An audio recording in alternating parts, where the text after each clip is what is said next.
Hello दोस्तों, आइए शुरू करते हैं आज की क्लास आपके अपने नीलेश के साथ। और आज हम देखेंगे पास्ट टेंस में past perfect tense. Past tense का यह तीसरा प्रकार है, पास्ट परफेक्ट टेंस। जो नए हैं वे जान ले कि प्रवर्तक स्पोकन इंग्लिश का फुल स्पोकन इंग्लिश कोर्स और रीडिंग कोर्स चैनल पर अवेलेबल है, जिसके लिए आपको यूट्यूब चैनल पर जाना होगा। उसके लिए वीडियो के नीचे चैनल के नाम पर क्लिक करेंगे, जिससे आप मेरे चैनल पर पहुंच जाएंगे। जहां पर आप प्लेलिस्ट पर क्लिक करेंगे तो सारे कोर्सेज की प्लेलिस्ट आपको मिल जाएगी, जिसमें नए कोर्स के लिए पावरफुल स्पोकन इंग्लिश कोर्स 2017 पर क्लिक करेंगे तो आपको नए कोर्स के सारे वीडियो क्रम से मिल जाएंगे। तो इन्हें क्रम से देखिए ताकि आपको हर चीज़ आसानी से समझ में आ जाए। और जो नए हैं चैनल को ज़रूर सब्सक्राइब कर ले यहाँ क्लिक करके, और बेल बटन बनने पर बेल बटन को ज़रूर क्लिक कर ले ताकि आने वाले हर वीडियो आपको नोटिफिकेशन के साथ मिलते रहें और आप इंग्लिश सीखते रहें। तो आइए शुरू करते हैं आज की क्लास। पास्ट परफेक्ट टेंस आज हम स्टार्ट कर रहे हैं। और पास्ट परफेक्ट टेंस में सबसे पहले हम देखेंगे फॉर्मूला। ये फॉर्मूले में कुछ समझना नहीं है, कुछ भी नहीं आपको ज़्यादा दिमाग लगाना है। बस आपको एक फॉर्मूला याद रखना है, एक वाक्य स्ट्रक्चर, सेंटेंस स्ट्रक्चर याद रखना है कि पहले क्या, फिर कौन सा वर्ड, फिर कौन सा वर्ड। क्लियर? तो पास्ट परफेक्ट टेंस में जो सेंटेंस का स्ट्रक्चर होता है, वाक्य रचना का जो रूप होता है, वो है सबसे पहले सब्जेक्ट। क्लियर? सबसे पहले सब्जेक्ट, फिर हेड। एक ही हेल्पिंग वर्ब है इसमें, हेड, मतलब और आसान है, मतलब ये चलो सरल है। और फिर वर्ब की थर्ड फॉर्म रहेगी। क्लियर? परफेक्ट टेंस है, मतलब वर्ब की थर्ड फॉर्म, क्रिया का तीसरा रूप, और अदर वर्ड्स। क्लियर? सिंपल सा फॉर्मूला है कि सब्जेक्ट है, एक हेल्पिंग वर्ब हेड है, चाहे कोई भी सब्जेक्ट हो, सिंगुलर हो, प्लूरल हो, कुछ भी हो, हेड हेल्पिंग वर्ब ही रहेगी और वर्ब की थर्ड फॉर्म आपको बोलना है। उसके बाद बचे कुछ अदर वर्ड्स। एक बार देख लें। ओके, कब यूज़ करते हैं, किस प्रकार के सेंटेंस होते हैं, देखते हैं। कि ऐसे वाक्य जिसमें हम बताते हैं कि कोई कार्य भूतकाल में हो चुका था, ऐसे वाक्य पास्ट परफेक्ट टेंस के होते हैं। क्लियर? कि ऐसे वाक्य जिसमें हम बताते हैं कि कोई कार्य हो चुका था, कोई कार्य पूर्ण हो चुका था। ध्यान से सुने कि कोई कार्य या क्रिया भूतकाल में पूर्ण हो चुकी थी, या हो चुकी थी, या कोई काम हो गया था, ऐसे वाले वाक्य पास्ट परफेक्ट टेंस के होते हैं। क्लियर? और जो हिंदी के जो वाक्य हम बोलते हैं पास्ट परफेक्ट टेंस के, उनके अंत में, हिंदी वाक्यों के अंत में चुका था, चुकी थी, चुके थे होता है। परंतु ये जरूरी नहीं है कि चुका था, चुकी थे होता है, क्योंकि हम नॉर्मली क्या बोलते हैं कि वह चले गया था, वह आ गया था, मैं तो सो गया था। तो आपको बेसिक कॉन्सेप्ट में याद रखना है कि कोई काम हो गया था। क्लियर? कि कोई भी कार्य हो गया था, मतलब वो सेंटेंस पास्ट परफेक्ट टेंस का है। तो आइए अब एग्जाम्पल से समझते हैं। तो पहला एग्जाम्पल है हमारा कि हम काम खत्म कर चुके थे। काम खत्म हो चुका था।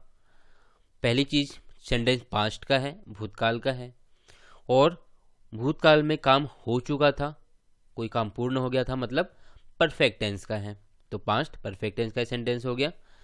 और देखिए आखिरी में चुका था भी आ रहा है। क्लियर? तो अब इसको बनाएंगे पास्ट परफेक्ट टेंस के हिसाब से। तो उसके लिए लगेगा फॉर्मूला। फॉर्मूला नीचे है, सब्जेक्ट, हेड, वर्ब की third form, then other words. तो पहले सब्जेक्ट, हिंदी में हम सबकी बात कर रहे हैं तो इंग्लिश में आएगा सब्जेक्ट में वी। अब फॉर्मूले के हिसाब से क्या आएगा, हेड। तो हेल्पिंग वर्ब वी के साथ हेड ही आएगी। और वर्ब की थर्ड फॉर्म, तो काम क्या हो रहा है यहाँ पर, खत्म करना, क्रिया कौन सी हो रही है, खत्म करने की या पूर्ण करना। तो उसके लिए वर्ब आएगी कंप्लीट और इसकी थर्ड फॉर्म कंप्लीटेड।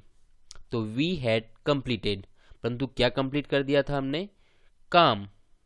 तो काम को इंग्लिश में कहेंगे वर्क, जो कि अदर वर्ड्स में जाएगा। तो we subject, had helping verb, verb complete की second form, third form completed, और अदर वर्ड्स में वर्क। तो सेंटेंस हमारा वी हैड कंप्लीटेड वर्क। कि हमने काम खत्म कर दिया था या काम खत्म कर चुके थे। सब लोग सो चुके थे, सोने की जो क्रिया हो चुकी थी, सब सो गए थे। कोई काम हो गया था मतलब past perfect tense. Clear? Basic concept आपको याद रखना है कि कोई काम हो गया था मतलब पास्ट परफेक्ट टेंस। एक चीज़ और कि जो पास्ट परफेक्ट टेंस के जो सेंटेंस होते हैं तो बहुत सारे या कुछ सेंटेंस हम पास्ट सिंपल से भी बताते हैं, क्योंकि कोई काम हो गया था या कोई काम हुआ तो उसको हम पास्ट परफेक्ट से भी बता सकते हैं या पास्ट सिंपल से भी बता सकते हैं। जैसे कि सब लोग सो चुके थे तो सब लोग के लिए सब्जेक्ट में एवरीवन।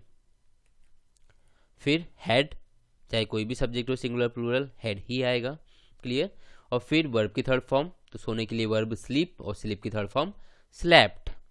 एवरीवन हैड स्लैप्ड, सब लोग सो चुके थे। अब इसी को हम सब लोग सो चुके थे, इसी को पास्ट सिंपल से बताया कि सब लोग सो गए थे या सो गए, तो एवरीवन स्लेप्ट। एवरीवन स्लेप्ट मतलब सब सो गए। सो गए थे मतलब बहुत पुरानी बात है तो पास्ट परफेक्ट टेंस में, और अभी कुछ थोड़ी देर पहले हुआ था या सो गए तो past simple everyone slept. Clear? Past perfect tense का यूज़ हम कब करते हैं? जब कोई बहुत पुराना काम है, कोई कुछ काम भूतकाल में हुआ था ऐसा हम बताते हैं, तब हम पास्ट परफेक्ट का यूज़ करते हैं। पास्ट सिंपल कुछ निकट भूतकाल में कोई काम हुआ है या तुरंत में हुआ है तो उसको हम पास्ट सिंपल से बताते हैं। तो आइए देखें नेक्स्ट एग्जांपल। राहुल स्कूल जा चुका था। राहुल स्कूल जा चुका था कि जब मैं घर पे आया वो तो स्कूल जा चुका था, तो वह स्कूल चले गया था। नॉर्मली तो हम बोलते हैं कि वो तो स्कूल चले गया था, वो मुझे नहीं मिला। तो राहुल स्कूल चले गया था का इंग्लिश में देखें, सब्जेक्ट में हो जाएगा राहुल। क्लियर? फिर हेल्पिंग वर्ब हैड, जाने के लिए वर्ब गो और गो की थर्ड फॉर्म गॉन। तो राहुल हैड गॉन। एक शब्द और बचा है स्कूल, तो स्कूल गोन टू स्कूल। गो के बाद टू प्रीपोजिशन आएगी और जहाँ भी जा रहे हैं उस स्थान का नाम, परंतु जब होम यूज करते हैं तब टू का यूज नहीं करते हैं। तो Rahul had gone to school, Rahul school चले गया था। राहुल बाजार चले गया था, Rahul had gone to market. Clear? खाना खत्म हो चुका था कि हम शादी में इतने लेट पहुंचे कि सारा खाना खत्म हो गया था, बहुत भीड़ थी वहां पर, होता है कई बार अक्सर मेरे साथ। तो खाना मतलब इंग्लिश में food. Helping verb had, verb की थर्ड फॉर्म फिनिश्ड, तो फूड हैड फिनिश्ड। सब लोग पार्टी में आ चुके थे। Everyone had come in party, everyone had come in party, सब लोग पार्टी में आ चुके थे। नेक्स्ट एग्जाम्पल है, मोबाइल डिस्चार्ज हो गया था या मोबाइल की बैटरी खत्म हो गई थी, तो इंग्लिश में कहेंगे कि mobile had got discharge. Mobile had got discharge. होने के लिए वर्ब है यहाँ पे गेट की थर्ड फॉर्म गॉट। क्लियर? यदि बैटरी डिस्चार्ज हो गई थी तो बैटरी हैड डिस्चार्ज्ड, हम ऐसा कहेंगे बैटरी हैड डिस्चार्ज्ड। मूवी खत्म हो गई थी, मूवी हैड फिनिश्ड। परीक्षा खत्म हो गई थी, एग्जाम हैड फिनिश्ड। खत्म होने के लिए वर्ब फिनिश और थर्ड फॉर्म फिनिश्ड। क्लियर? कि तुमने मैच देखा, धोनी आउट हो गया था, Dhoni had got out, Dhoni had got out. होने के लिए verb get, third form got हमने यूज किया है वहां पर। नेक्स्ट एग्जांपल, वह रास्ता भटक गया था। He had lost the way, he had lost the way, कि वह रास्ता भटक गया था। जब नए नए किसी शहर में जाते हैं तो रास्ता अक्सर हम भटक जाते हैं। क्लियर? क्योंकि हमें रास्ता और जगह अनजान होती है, तो जब रास्ता हम भटक जाते हैं, भूल जाना अलग है और भटक जाना अलग है। तो रास्ता भटकने के लिए हम वर्ब लॉस्ट का यूज करेंगे, थर्ड फॉर्म हो जाएगी लॉस्ट। और भूलने के लिए वर्ब है फॉरगेट। क्लियर। तो भटक गए थे तब हम कहेंगे he had lost the way. He had lost the way, वह रास्ता भटक गया था। अब देखेंगे नेगेटिव सेंटेंस कैसे बनते हैं। तो नेगेटिव सेंटेंस बनाने के लिए हेड के बाद नॉट लगाते हैं। क्लियर। हेड के बाद नॉट लगाते हैं। तो जो हेल्पिंग वर्ब है हमारी हेड, उसके बाद आपको नॉट लगाना है। तो वैसे भी हमें पता है कि नेगेटिव बनाने के लिए सेंटेंस में जो भी हेल्पिंग वर्ब रहती है उसके बाद नॉट लगाते हैं। क्लियर। यदि नहीं मालूम था तो अब मालूम हो गया। अब देखिए, वह पास नहीं हुआ था। नहीं हुआ था मतलब नेगेटिव सेंटेंस। वह, तो ही हैड नॉट पास्ड। तो ही सब्जेक्ट हो गया, हैड हेल्पिंग वर्ब हो गई, उसके बाद नेगेटिव है तो नॉट, और वर्ब की थर्ड फॉर्म पास्ड। तो ही हैड नॉट पास्ड। वैसी तरीके से नेक्स्ट एग्जांपल, बारिश नहीं रुकी थी। बारिश नहीं रुकी थी, बारिश को कहेंगे इंग्लिश में रेन। तो rain had not stopped. Rain had not stopped, बारिश नहीं रुकी थी। उसने दवाइयाँ नहीं खाई थी। उसने दवाइयाँ नहीं खाई थी। She had not taken medicine. She had not taken medicine, उसने दवाइयाँ नहीं खाई थी। राजीव मीटिंग में नहीं आया था। राजीव ने मीटिंग अटेंड नहीं करी थी। क्लियर। तब हम कहेंगे कि Rajiv had not attended meeting.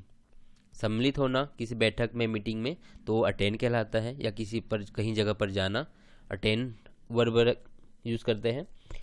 तो Rajiv had not attended meeting. Rajiv ने मीटिंग अटेंड नहीं की थी। क्लियर।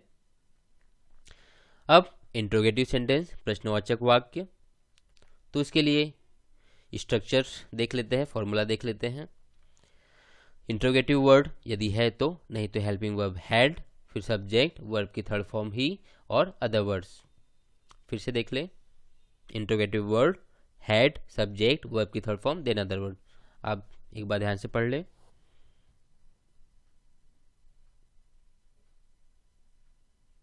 ओके, नाउ एग्जाम्पल, तुम कहाँ गए थे। तुम कहाँ गए थे, कहाँ पूछ रहे हैं मतलब इंट्रोगेटिव वर्ड है, तो कहाँ के लिए इंट्रोगेटिव वर्ड वेयर। अब फॉर्मूले के हिसाब से क्या आएगा, इंट्रोगेटिव वर्ड के बाद हैड, तो हैड। अब सब्जेक्ट, सब्जेक्ट में तुम सामने वाले के लिए बोल रहे हैं, इसलिए सब्जेक्ट में आएगा यू। क्लियर। और गए थे मतलब जाने की क्रिया हुई थी, तो गए, जाने के लिए वर्ब गो, गो की third form gone. Where had you gone, तुम कहाँ गए थे। क्लियर। अदर वर्ड्स यहाँ पर नहीं है। Where had you gone.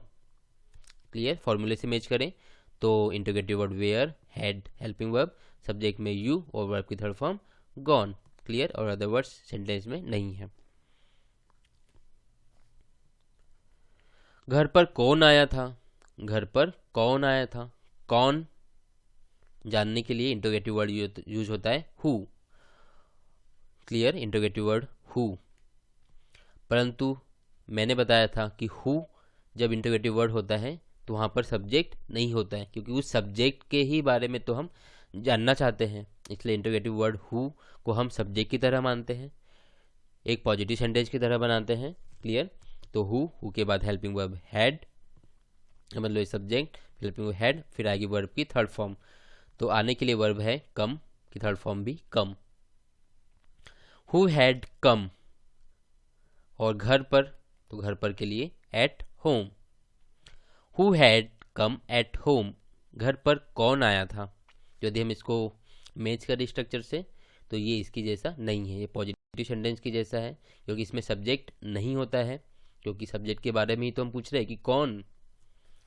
Clear. क्योंकि हमें मालूम नहीं होता है, इसलिए हु जब इंट्रोगेटिव वर्ड होता है तब सब्जेक्ट नहीं होगा। इंट्रोगेटिव वर्ड हु, फिर हेल्पिंग वर्ब, डायरेक्ट वर्ब की third form, then other words. Clear. किसी भी टेंस में हु के साथ सब्जेक्ट नहीं होता है और इसको हम सिंगुलर मानते हैं। तो घर पर कौन आया था, who had come at home. वह बाजार से कब आया था। वह बाजार से कब आया था, कब मतलब समय पूछ रहे हैं, मतलब इंट्रोगेटिव वर्ड समय पूछने के लिए व्हेन। तो when had he come from market, बाजार से, तो इंग्लिश में कहेंगे फ्रॉम मार्केट। स्कूल से बोलना चाहते हैं तो फ्रॉम स्कूल, क्लियर। ऑफिस से तो from office. When had he come from office, clear कि वह ऑफिस से कब आया था। शादी में कौन आया था, फिर कौन वाला मतलब हु वाला सेंटेंस, तो who had gone in marriage, clear कि शादी में कौन गया था। शादी में कौन गया था, who had gone in marriage. शादी में कौन आया था बोलेंगे तो who had come in marriage, who had come in marriage, शादी में कौन आया था। तुमने कौन सा विषय लिया था, which subject had you chosen, which subject had you chosen, तुमने कौन सा सब्जेक्ट लिया था। तुमने पार्टी में क्या खाया था, कि तुम्हारा पेट खराब हो गया, क्लियर कि तुमने पार्टी में क्या खाया था। क्या के लिए इंटरोगेटिव वर्ड व्हाट, तो what had you had in party. यहाँ कंफ्यूज ना हो एक चीज, व्हाट इंटरोगेटिव वर्ड, हैड हमारा हेल्पिंग वर्ब है, परंतु खाने के लिए जैसे कि हम जानते हैं या मैं बता चुका हूं कि खाने के लिए वर्ड, खाने या पीने के लिए 3 वर्ब का हम यूज करते हैं। खाने के लिए टेक वर्ब, ईट वर्ब और हैव वर्ब, क्लियर। और पीने के लिए एक वर्ब यूज करते हैं ड्रिंक। क्योंकि हैव खाने या पीने के लिए शब्द वर्ब यूज करते हैं तो हैव की थर्ड फॉर्म है हैड, क्लियर, इसलिए यहाँ पर ये हैड है। तो यहाँ पर वर्ब है हैव और हैव की क्योंकि थर्ड फॉर्म होना चाहिए इसलिए हैव की थर्ड फॉर्म हैड। तो what had you had in party, तुमने क्या खाया था, क्लियर। तो ये हैड हमारी हेल्पिंग वर्ब है और ये हैड हमारी वर्ब है जो कि हैव का थर्ड फॉर्म है, क्लियर। तुमने वहां क्या किया था, तुमने वहां क्या किया था। What had you done there? What had you done there? तुमने स्कूल में क्या किया था। What had you done in school? तुमने एग्जाम में क्या किया कि तुमको नंबर ही नहीं मिले। What had you done in exam? What had you done in exam? इस तरीके से हम सेंटेंस बोलते हैं। नेक्स्ट एग्जाम्पल, राज ने क्या लाया था, राज क्या लेके आया था। क्या के इंटरोगेटिव वर्ड व्हाट, क्लियर। तो व्हाट हैड राज ब्रॉट, लाने के लिए वर्ब ब्रिंग, ब्रिंग की थर्ड फॉर्म ब्रॉट, क्लियर ये है ब्रिंग की थर्ड फॉर्म ब्रॉट। तो व्हाट हैड राज ब्रॉट। तो इस वीडियो में बस इतना ही। पसंद आया हो तो कमेंट करके ज़रूर बताएं, कम से कम लाइक तो कर ही दे। और नए देखने वाले चैनल को जरूर सब्सक्राइब कर ले, बेल बटन पर क्लिक कर ले ताकि आने वाले वीडियो आपको नोटिफिकेशन के साथ मिलते रहें, कोई भी वीडियो छूटे नहीं और आप इंग्लिश सीखते रहें। थैंक यू, धन्यवाद।